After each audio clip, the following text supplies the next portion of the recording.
উত্তৰ পূৰ্বাঞ্চলৰ সৰ্ববৃহৎ ধৰ্মীয় তথা সাংস্কৃতিক অনুষ্ঠান নলবাৰী শ্ৰী শ্ৰী হৰি মন্দিৰত আজিৰে পৰা আৰম্ভ হ'ল ৰাস মহোৎসৱ। শৰতৰ পূৰ্ণিমা ৰাত্ৰি অতি বিতোপন ৰাসক্ৰীড়া কৰিবেক কৃষ্ণৰ ভৈলামন।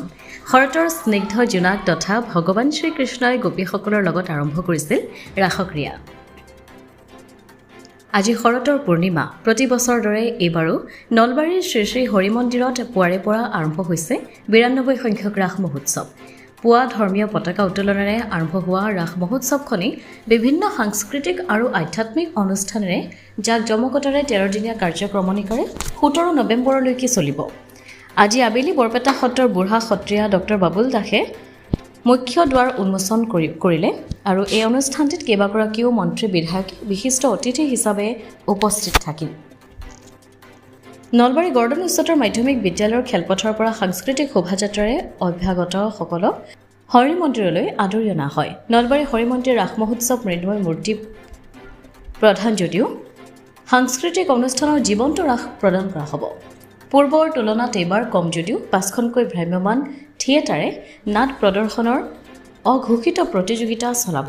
আনহাতে কাইলৈ ৬ নৱেম্বৰত নলবাৰী ৰাস মহোৎসৱৰ একেলগে ১০,০০০ কণ্ঠেৰে জুবিন গাৰ্গক জনাব শ্ৰদ্ধাঞ্জলি। দিগন্ত ভাৰতীৰ নেতৃত্বত গৰ্ডন উচ্চতৰ মাধ্যমিক বিদ্যালয়ৰ খেলপথাৰত অনুষ্ঠিত হ'ব উক্ত অনুষ্ঠানটি। হিয়াৰামঠু জুবিন গাৰ্গক শ্ৰদ্ধাঞ্জলি জনাই ১০,০০০ গায়ক গায়িকাই একেলগে জুবিন গাৰ্গৰ ২০টা কালজয়ী গীতৰ সংমিশ্ৰিত ৩৫ মিনিট সময় একেলগে গীত পৰিৱেশন কৰিব। ইয়াত উত্তোলন কৰা হৈছে নলবাৰীৰ বিভিন্ন ধৰ্মানুষ্ঠানৰ প্ৰমুখ ব্যক্তিসকল আৰু বিভিন্ন জাতীয় সংগঠন বা এই অঞ্চলৰ অনুষ্ঠানৰ প্ৰমুখ ব্যক্তিসকলে এই ৯২খন পতাকা উত্তোলন কৰিছে আৰু এই ৯২খন পতাকা উত্তোলনে আমাৰ ৰাসৰ কাৰ্যসূচীৰ আজি শুভাৰম্ভণি হৈছে। সন্ধিয়া বৰপেটা সত্ৰৰ বুঢ়া সত্ৰীয়া ডাঙৰীয়া ইয়ালৈ আহি আমাৰ ৰাসৰ উন্মোচন কৰিব আৰু লগে লগে ১৩ দিন ধৰি আমাৰ এই ৰাস চলিব। অহা ৯ আৰু ১০ তাৰিখে জীৱন্ত ৰাস প্ৰদৰ্শিত হ'ব।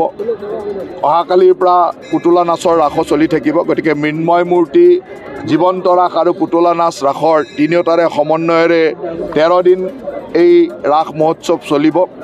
৫খনকৈ থিয়েটাৰে এইবাৰ ৰাস মহোৎসৱক শুৱনি কৰিব আৰু বিভিন্ন অনুষ্ঠান আমি ৰাখিছোঁ। প্ৰাণৰ শিল্পী জুবিন গাৰ্গ ডাঙৰীয়াৰ প্ৰতি শ্ৰদ্ধাঞ্জলি জনাই প্ৰায় ১০ সহস্ৰাধিক ব্যক্তিয়ে অহাকালি একেলগে জুবিন গাৰ্গ ডাঙৰীয়াৰ ২০টা কালজয়ী গীত একেলগে পৰিৱেশন কৰি শ্ৰদ্ধাঞ্জলি জনাব। দীপক শৰ্মা ডাঙৰীয়ালৈ আমি শ্ৰদ্ধাঞ্জলি জনাইছোঁ। তাৰ লগে লগে আমাৰ ভাৰত ৰত্ন ভূপেন হাজৰিকাদেৱৰ জন্ম শতবাৰ্ষিকী উপলক্ষে ৫ দিনকৈ ভূপেন হাজৰিকাদেৱৰ ১০০টা গান ৰিপিট নকৰাকৈ পৰিৱেশন কৰি এই জন্ম শতবৰ্ষ আমি ইয়াত ৰাসতে পালন কৰিম। গতিকে বিভিন্ন কাৰ্যসূচীৰ মাজেৰে আমি এই নলবাৰী ৰাস মহোৎসৱ উদযাপন কৰিবলৈ লৈছোঁ আৰু সকলোৰে সহায় সহযোগিতা বিচাৰিছোঁ। আৰু মই ভাবোঁ যে নলবাৰী ৰাস মহোৎসৱে বিগত বৰ্ষসমূহৰ দৰে এইবাৰো ধৰ্মপ্ৰাণ ৰাইজক আৰু ধৰ্মীয় পৰ্যটকসকলক আকৰ্ষিত কৰিব। এইবাৰ জুবিন গাৰ্গ ডাঙৰীয়াৰ প্ৰতি শ্ৰদ্ধাঞ্জলি জনায়, কাৰণ আমাৰ এই ৰাসখনে হ'ল মূলতঃ মূৰ্তিৰ ৰাস, মৃন্ময় মূৰ্তিৰ ৰাস। গতিকে আমি ইয়াতে জুবিন গাৰ্গ ডাঙৰীয়াৰ প্ৰতি শ্ৰদ্ধাঞ্জলি জনাই তেখেতৰ বয়স অনুসৰি ৫২ ফুট ওখ এখন গীটাৰ আৰু এটা টুপিৰ মাজেৰে তেখেতক শ্ৰদ্ধাঞ্জলি জনাইছোঁ। তেখেতৰ এটা প্ৰতিমূৰ্তিও থাকিব। গতিকে ইয়ে নিশ্চয়কৈ জুবিন গাৰ্গৰ অনুৰাগী আৰু ধৰ্মপ্ৰাণ ৰাইজ তথা অসমবাসীক নিশ্চয়কৈ আকৰ্ষিত কৰিব।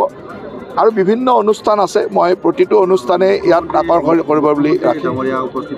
মুখ্যমন্ত্ৰী ডাঙৰীয়া বিহাৰৰ নিৰ্বাচনৰ কাৰণে তেখেতে আজিও বিহাৰলৈ গৈছে। ৰাতিপুৱাই ভূপেন হাজৰিকাদেৱৰ শ্ৰদ্ধাঞ্জলি অনুষ্ঠানত থাকি তেখেত আজি বিহাৰৰ নিৰ্বাচনৰ কাৰণে গৈছে। গতিকে যিহেতু নিৰ্বাচনৰ কথা, গতিকে তেখেতে ইয়াত থকা কথা আছিল, কিন্তু নিৰ্বাচনত যাব লগা কাৰণে এইবাৰ তেখেতে কোনো এখন ৰাসতে উপস্থিত থাকিব পৰা নাই।